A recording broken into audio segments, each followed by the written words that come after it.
Bienvenidos de nueva cuenta a las pesadillas del fantasma sin nombre. En esta ocasión continuaremos con el especial de Día de Muertos, que comprenderá dos historias ocultas de la mano peluda. Sin más dilación, pasemos a este par de historias que les prometo les parecerá muy terroríficas.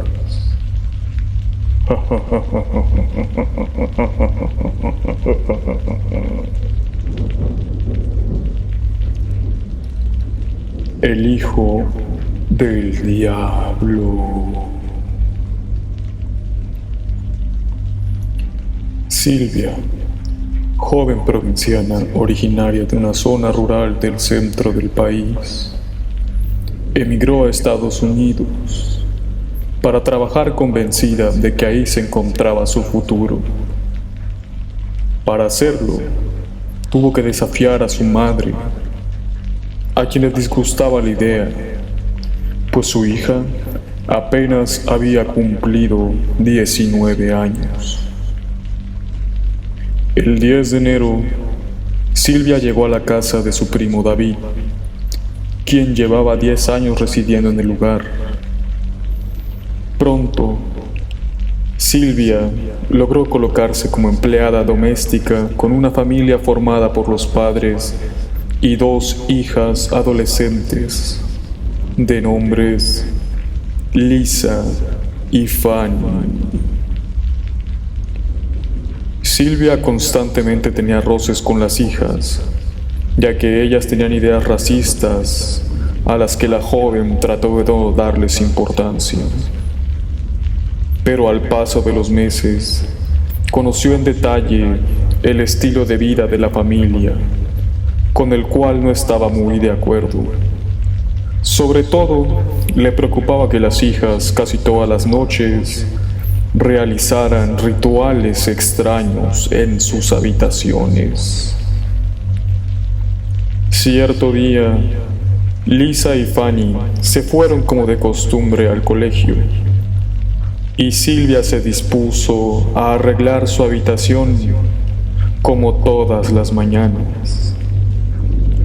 Pero en esta ocasión ocurrió algo fuera de lugar. La joven encontró en el piso 3 muñecos de trapo con alfileres, y como estaban precisamente colocados en el suelo, creyó que ya no servían. Por lo tanto, los tiró a la basura.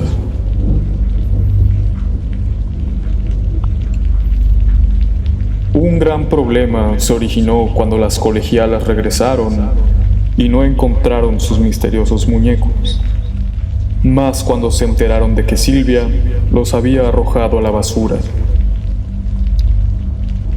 No quisieron acusarla con sus padres, pues no deseaban de que se enteraran de sus actividades de brujería. Optaron por amenazarla, advirtiéndole que se iba a arrepentir de lo que había hecho, pues una maldición muy fuerte caería sobre ella. Silvia, aunque se atemorizó, trató de olvidar las amenazas y continuó trabajando. Pasaron varios días. Una noche, cuando se disponía a dormir, tuvo un horrendo sueño. Experimentó la situación más espantosa de su vida, al sentirse ultrajada íntimamente por un monstruo mitad hombre y mitad macho cabrío, que con voz cavernosa le dijo: Eso querías, maldita. Ahora serás mía. Y pagarás por tu error. Amanecía cuando Silvia despertó sobresaltada y sintió que los órganos íntimos le dolían mucho. Y entonces se alarmó al darse cuenta de que en su ropa interior aparecía una enorme mancha de líquido vital. Sin saber qué hacer, desconcertada y aterrorizada, se dedicó a su trabajo. Pero la actitud de Lisa y Fanny hacia ella cambió. Esa mañana se sentaron a la mesa para desayunar las hijas de sus patrones, quienes soltaron unas risitas sarcásticas. Lisa le dijo: ¿Te gustó, verdad? Ya sabemos que te conseguiste un amante. Y las dos echaron a reír. Silvia no soportó más. Se dirigió a su cuarto y se echó en la cama a llorar desconsolada. Los días pasaron lentamente y Silvia no lograba superar la impresión que le había causado la traumática experiencia. Y no se atrevía a contarla a su primo o a la familia, pues estaba segura de que no le creerían. Para completar la serie de desgracias que vivía, su regla no llegó cuando lo esperaba, cosa en lo que el cuerpo de la joven había sido siempre muy exacto. 2 semanas más tarde, Silvia cayó desmayada a lavar ropa y sus patrones la llevaron con un médico que, luego de practicar unos exámenes, concluyó que Silvia esperaba un bebé. La joven trató de explicar lo sucedido la noche terrible y mencionó que por lo demás ella era virgen, pero todo fue inútil. La grave situación provocó que sus patrones prescindieran de sus servicios y la devolvieran al primo, quien le reprochó a Silvia: «Lo siento mucho, prima, pero has defraudado mi confianza. ¿Piensas que soy tan idiota como para creer ese cuento tan burdo? Por lo menos deberías ser sincera y aceptar que te fuiste con un fulano. Voy a regresarte a tu casa y a ver qué le cuento a mi tía. Se me cae la cara de vergüenza de solo pensar en lo que me va a decir. Todo por culpa de una cualquiera como tú». Silvia sintió que el mundo se acababa para ella. Días después llegó a su casa, donde por supuesto no le creyeron, le propinaron una buena paliza y la desterraron del hogar. Según sus parientes, había deshonrado a la familia. En algún momento, Silvia intentó quitarse la vida, pues se sentía sola y vacía sin que nadie la apoyara y sin que nadie siquiera le creyera. Su última esperanza era su abuelita Flor, madre de su difunto padre, la que, por cierto, no se llevaba bien con la familia materna, porque se dedicaba a hacer limpias espirituales y la consideraban una bruja. No solo le creyó a Silvia, sino que le ofreció casa, alimentos y demás ayuda. La joven por lo menos tenía ahora una pequeña luz de esperanza y el consuelo de alguien.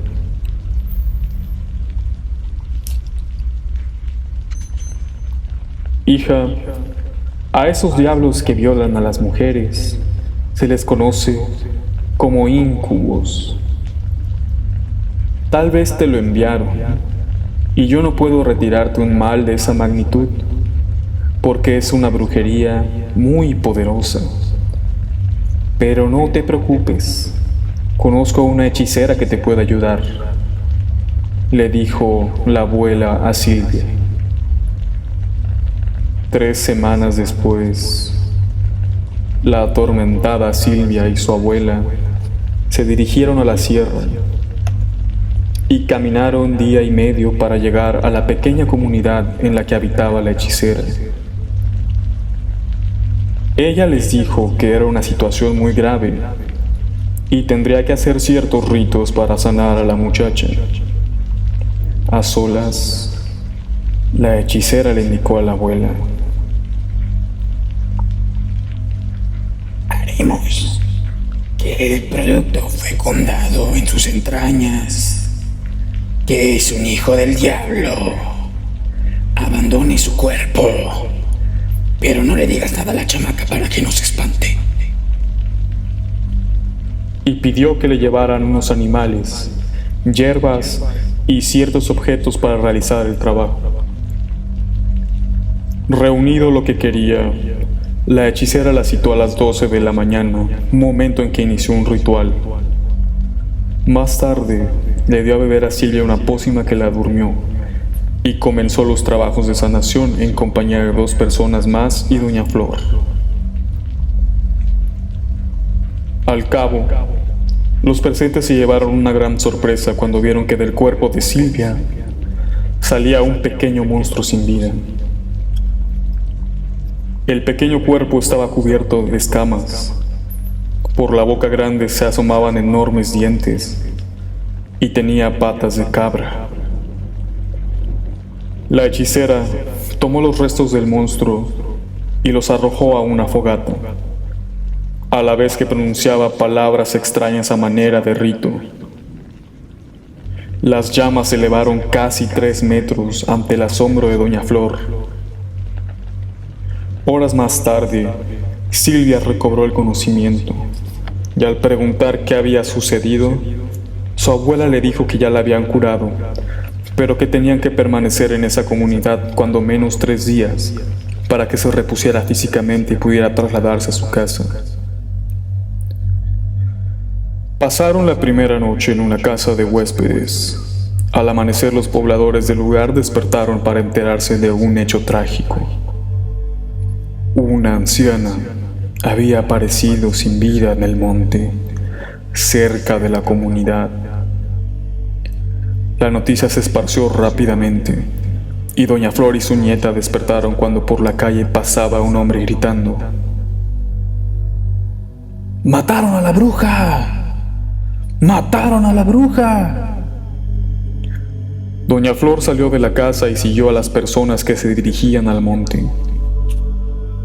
Vaya sorpresa que se llevó al observar el cuerpo de la hechicera que un día antes había ayudado a Silvia. Tenía las extremidades separadas del cuerpo, como si las hubieran arrancado de tajo, y los ojos estallados, tal vez a golpes, además de una gran estaca que le atravesaba el tórax. La espantosa escena la dejó muda.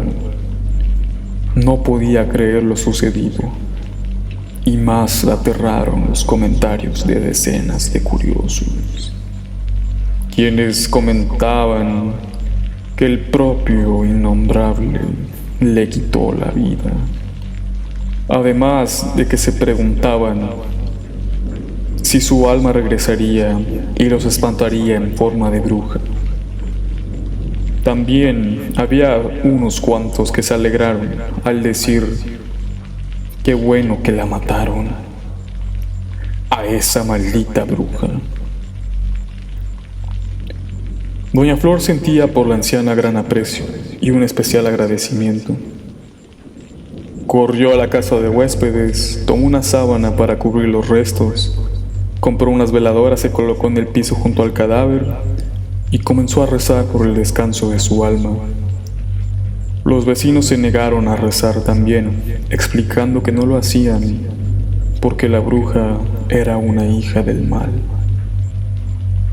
Más tarde, doña Flor le dijo a su nieta que la hechicera había muerto, pero nunca le detalló en qué circunstancias. A la abuela le quedó la duda de si esa muerte había sido consecuencia de la expulsión del ser monstruoso. Quizás nunca lo sabrían a ciencia cierta. A la semana siguiente, doña Flor y Silvia volvieron a su casa, pues al parecer la pesadilla había terminado Así vivieron unos meses, hasta que una tenebrosa noche de lluvia y tempestad, Silvia sufrió otro ataque del íncubo que meses atrás se había aprovechado de ella. Hoy Silvia se encuentra de nuevo embarazada y ni ella ni su abuela saben cómo terminará el infierno que las atormenta.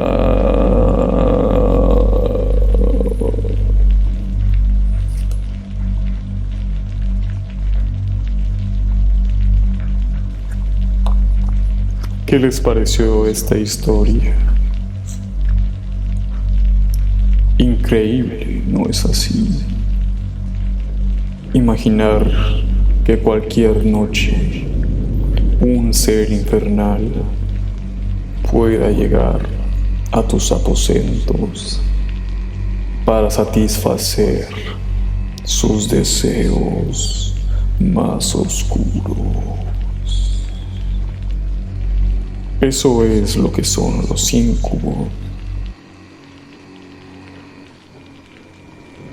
Bien, pasemos a la siguiente historia, que se titula Un ente en casa.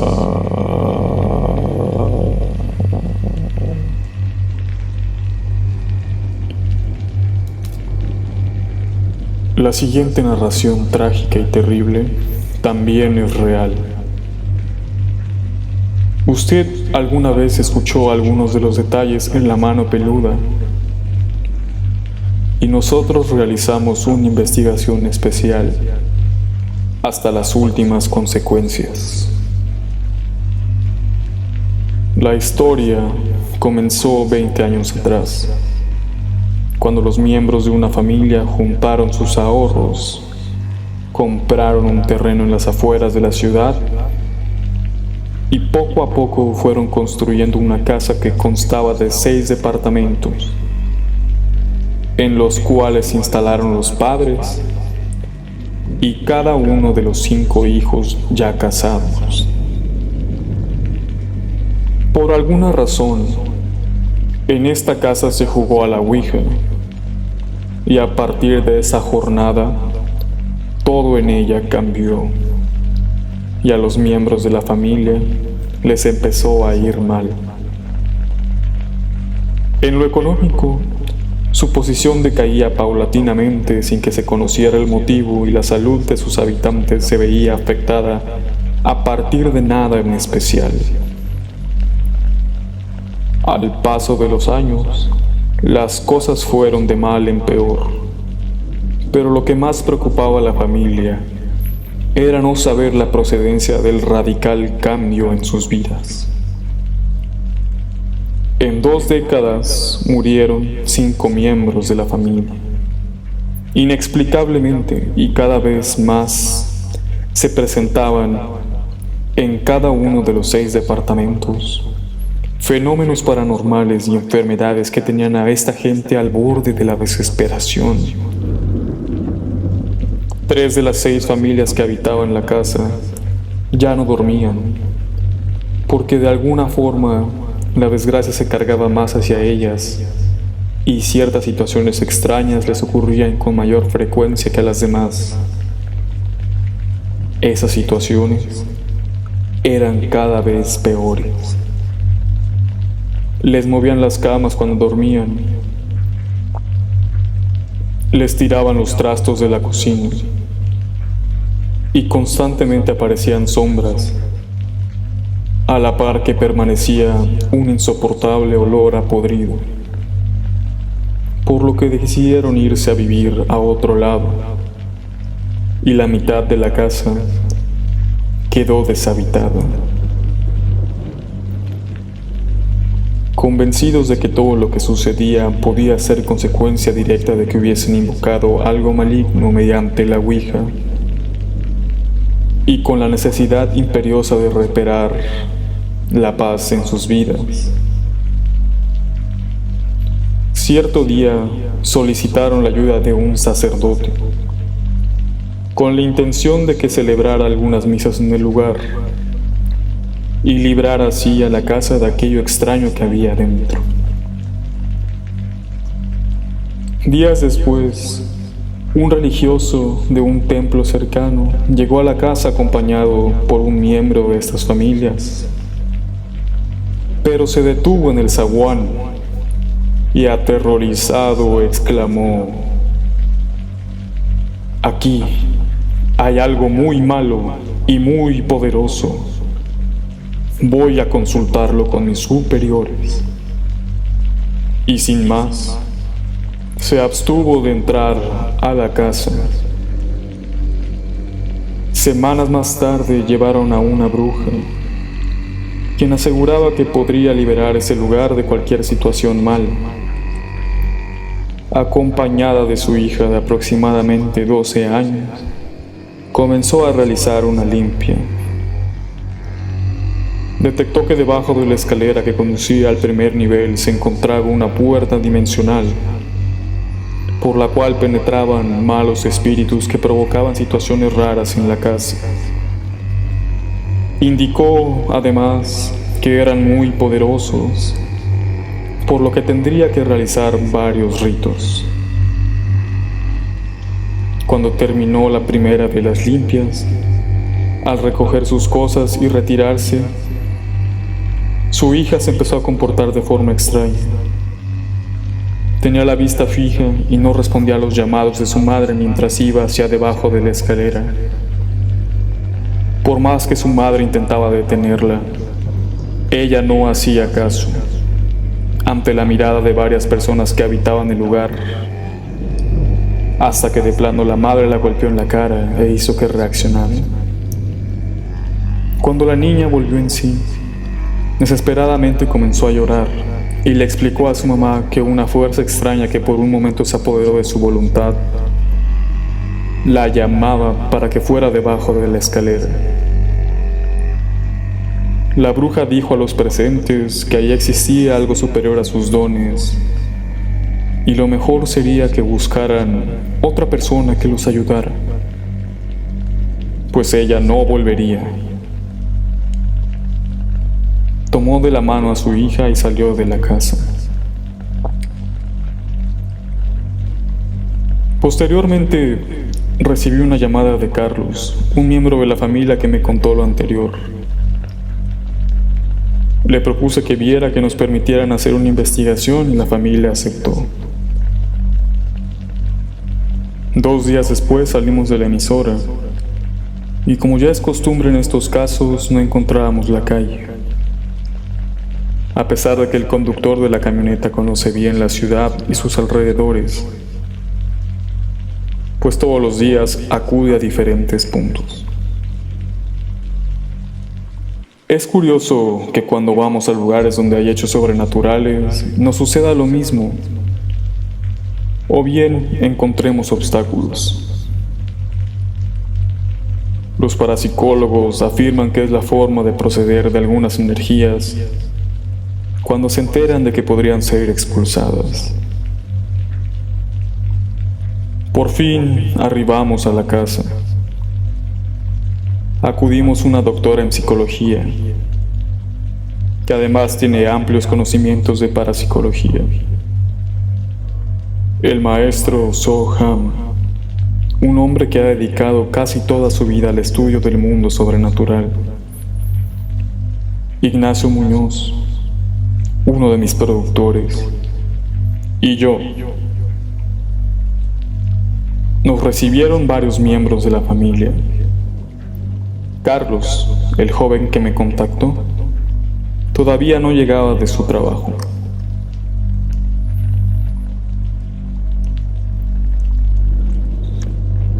Y así comenzó la investigación y la transmisión en vivo. Los parapsicólogos, después de hacer unas preguntas a los habitantes, procedieron a realizar un reconocimiento de la casa. Era una construcción de 2 niveles con un amplio estacionamiento y al fondo uno de los 6 departamentos. Al lado izquierdo, una escalera que conducía al primer nivel. Minutos después, los parapsicólogos me indicaron que precisamente debajo de la escalera se encontraba una puerta dimensional por donde podrían estar entrando y saliendo energías de varios tipos y niveles. La doctora me indicó que me parara debajo de la escalera y sintiera este pórtico. Una sensación extraña se hizo presente en mí al estar en ese punto de la casa. Era difícil respirar. Una impresión de angustia y un ligero frío recorrieron mi cuerpo.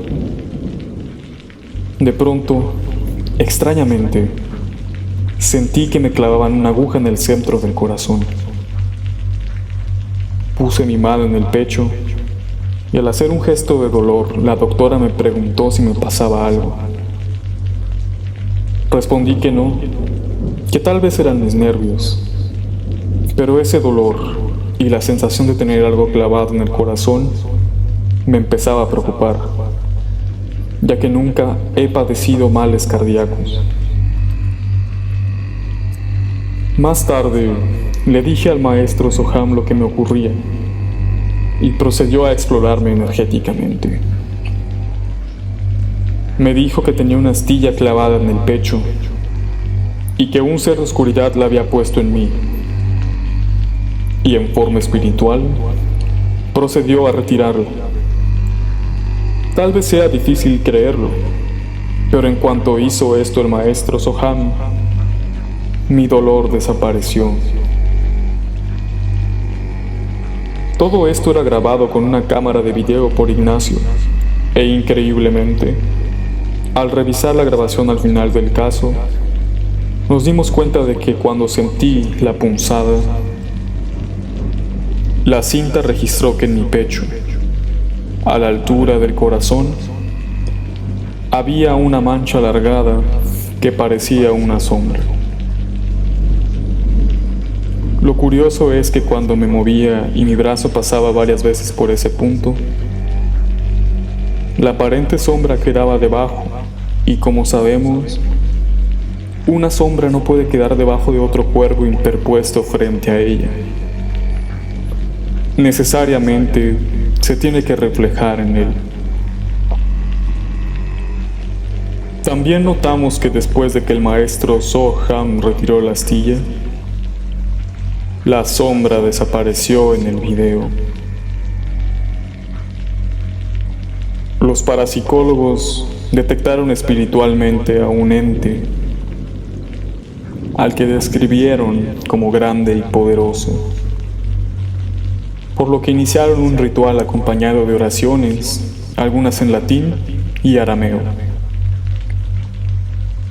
Encendieron varias velas y cercaron con ellas el área cercana a la escalera. Entonces, la temperatura bajó significativamente y el detector de energía que llevaban consigo registró actividad. Me acerqué para describir en mi transmisión lo que estaba sucediendo. El clima era tenso y para asombro de los presentes, se escuchó un estruendo terrible. A escasos centímetros de la doctora y de mí, se estrelló una alacena de metal que había caído de la azotea. Gracias a Dios no nos golpeó, pues nos habría causado graves lesiones o quizás nos pudo mandar al otro mundo. De inmediato subimos a la azotea el maestro Soham y yo, pero no había nadie, solo unas cajas con botellas y 2 sillas maltrechas. No era posible que quien hubiera arrojado el mueble huyera, porque en caso de que hubiese corrido a esconderse en la casa, fácilmente nos hubiéramos percatado de su presencia. Además, era imposible que saltara a otra casa, porque no había casas contiguas con 2 niveles. Solo se podía escapar de la azotea con ayuda de una escalera, que por supuesto no se podía retirar y ocultar en unos segundos y sin hacer ruido. Extrañados, bajamos nuevamente.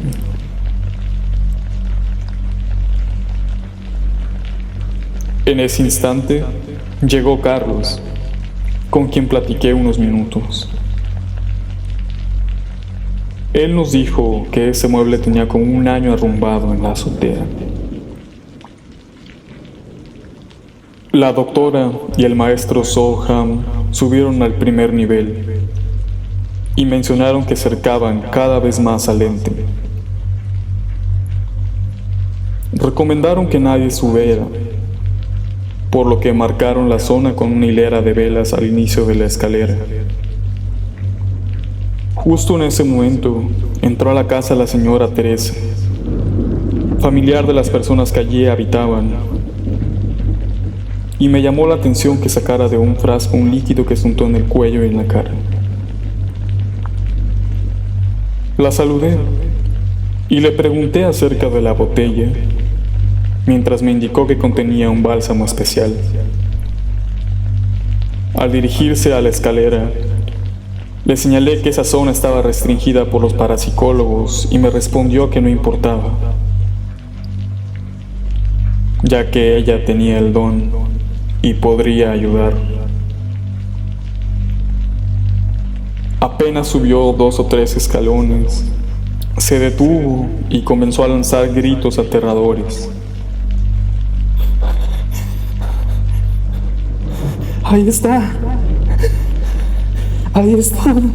Se me quiere meter. Ayúdenme, por favor. Al mismo tiempo, desesperadamente, descendía, con gestos de miedo y angustia. La tomé del brazo y traté de tranquilizarla, y pronto bajó el maestro Soham a ver qué ocurría. Al enterarse, habló con la señora y le explicó el riesgo de permanecer cerca del ente. Los familiares sacaron una silla al patio y sentaron a la señora, quien después de lo ocurrido quedó con cara de estar sumamente impresionada. Sudaba y casi no articulaba palabra. Yo continué la transmisión en espera de lo que los parapsicólogos nos dijeran al respecto del caso. Más tarde explicaron que, efectivamente, se encontraba un demonio de gran nivel, pero también el espíritu de una bruja que en vida fue experta en artes oscuras, y que ambos tenían atrapadas varias almas a las que torturaban. Seguramente alguien nos había llamado, quizás con el juego de la Ouija. Pasaron 15 minutos y la señora Teresa seguía con una notable expresión de horror. Sus hermanas intentaban reanimarla y yo me acerqué a preguntarle si ya estaba bien. Aquí está, y se me quiere meter, dijo. Hagan algo, por favor. Y señalaba el primer escalón. Le indiqué que quitara inmediatamente ese pensamiento de su mente y se dirigiera a Dios. Y llamé nuevamente al maestro para que la tranquilizara.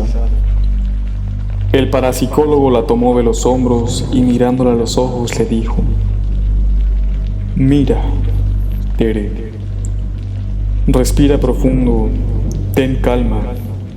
Todo estará bien. Pide a quien le tengas más fe que te proteja y no pienses más en eso. Impresionantemente, la cara de doña Tere empezó a cambiar. Sus ojos se tornaron rojos y brillantes, acompañados de unos gestos de cólera, y hablando con voz ronca y cavernosa, le gritó al maestro: Conmigo no van a poder. Me llamaron y nunca me voy a ir de aquí.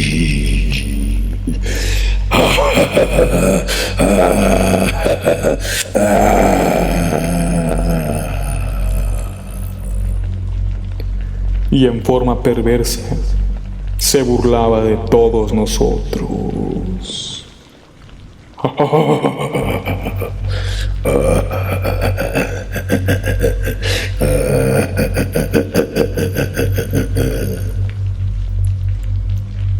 Inmediatamente los familiares de la señora corrieron al otro extremo del patio, mientras el lugar era invadido por un extraño frío. El chofer que nos acompañaba salió despavorido y llamé a la doctora.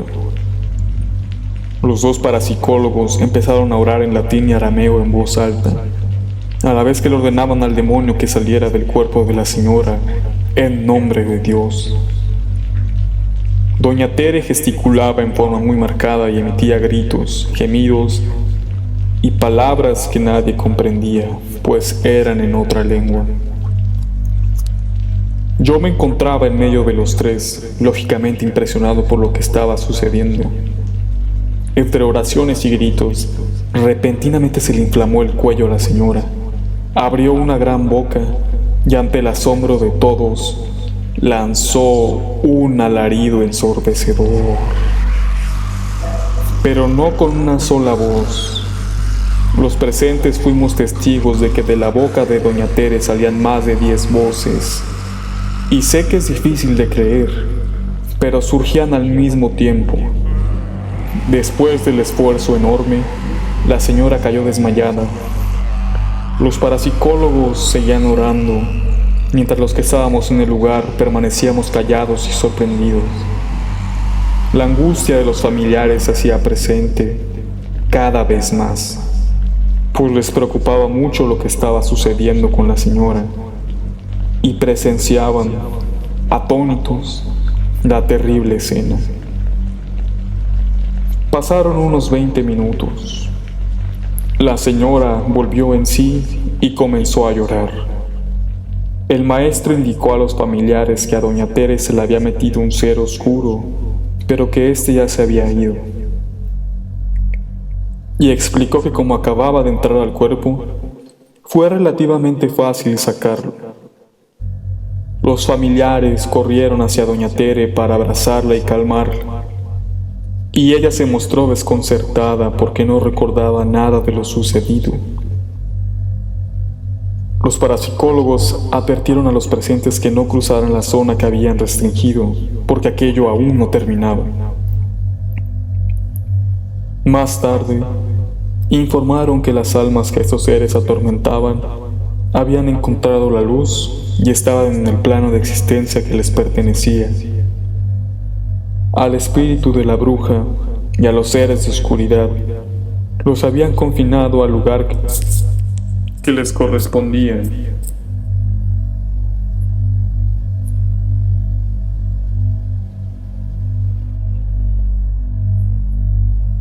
Al espíritu de la bruja y a los seres de oscuridad, la puerta que 20 años atrás había sido abierta, por fin había estado cerrada. Y así quedaría mientras no la volvieran a abrir. Como a la 1:30 de la mañana, nos retiramos de ese lugar. Una de las cosas que más me agradan de mis radioescuchas es la gran preocupación que manifiestan ante casos como este. Afortunadamente, se comportan como si fuéramos una gran familia.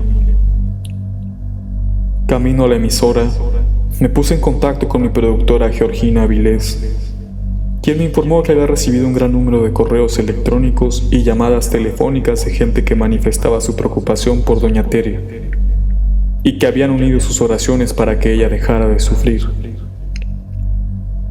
Créanme que hacer esto por una persona a la que ni siquiera conocen los llena de bendiciones.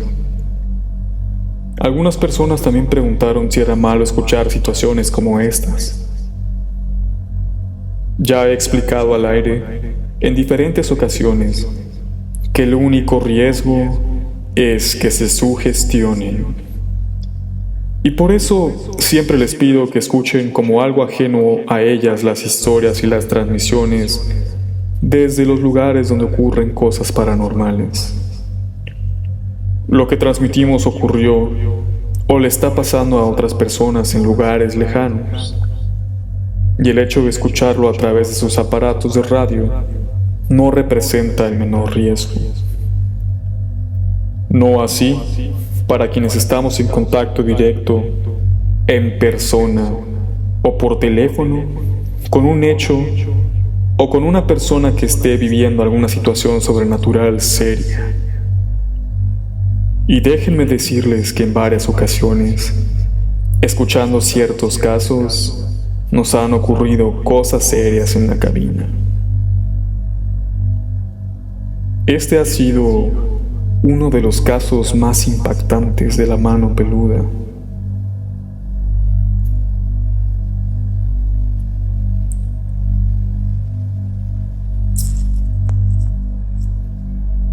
¿Qué les pareció? Este fue el especial de Día de Muertos del fantasma sin nombre. Les prometo que pronto visitaré de nuevo sus sueños para atormentarlos y aterrorizarlos. Yo soy el dueño de sus pesadillas.